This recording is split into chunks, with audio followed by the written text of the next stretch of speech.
তোরে তো পুরাই রিক্সাওয়ালা লাগতেছে। হাই খালি যাবে ভাই? আমি সবাইকে ফোন দিচ্ছি, সিয়ামকে ফোন দিচ্ছি, সবার নাম্বার বন্ধ, ব্যস্ত সবাই। আমি কি করবো বল? আমি কি খালি ফেলে নিয়ে যাবো? আমি তোদের সবসময় বিপদ আপদে পাশে ছিলাম না, আর আজকে তোর আমার সাথে এমন করলি। সমস্যা নাই, সময় কিন্তু আমারও আসবে, আমিও দেখাই দিব। আচ্ছা কি হয়েছে আমাকে বলতে পারেন? আমার অ্যাসাইনমেন্ট 2.5 ঘন্টা বাকি আছে। ল্যাপটপ আছে? হ্যাঁ।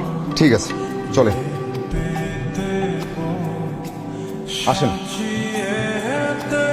বসেন। আপনি এখানে? ভালোই হলো আপনি এখানে পেয়ে গেলাম। আমি তো ভাবলাম আপনাকে আর খুঁজে পাওয়া যাবে না। থ্যাংকস দেওয়ার জন্য। আপনি জানেন ক্লাসে সবাই অবাক হয়ে গেছে, স্যারও অবাক হয়ে গেছে। এত ভালো প্রেজেন্টেশন করলেন আপনি। আপনি তো একজন সুপারম্যান। সানিরা আসতে যাচ্ছিল। সানি কি আমার পছন্দ না? আমার পছন্দের মানুষ আছে। তোর পছন্দের মানুষ আছে? তোর পছন্দের মানুষের নাম কি? কি করে? মা ও রিক্সা চালায়। চলে এসেছেন? কি যে বলেন, বাবা মায়েরা সন্তানের চোখের দিকে তাকালেই শুনতে আমি ধরা খেয়ে যাবো। কিচ্ছু হবে না, আপনি তো বেশি বুঝেন কেন?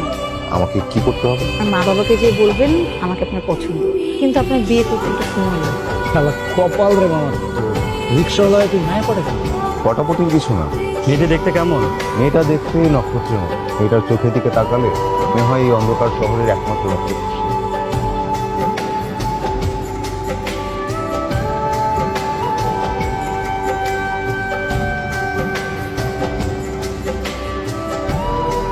এটা আমার বাবা।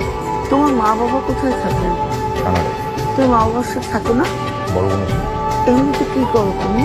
পড়ালেখা শেষ হলো, আর বেশি বাবার ব্যবসাটা আমি আর দুলা হই। কি শুরু করছিস?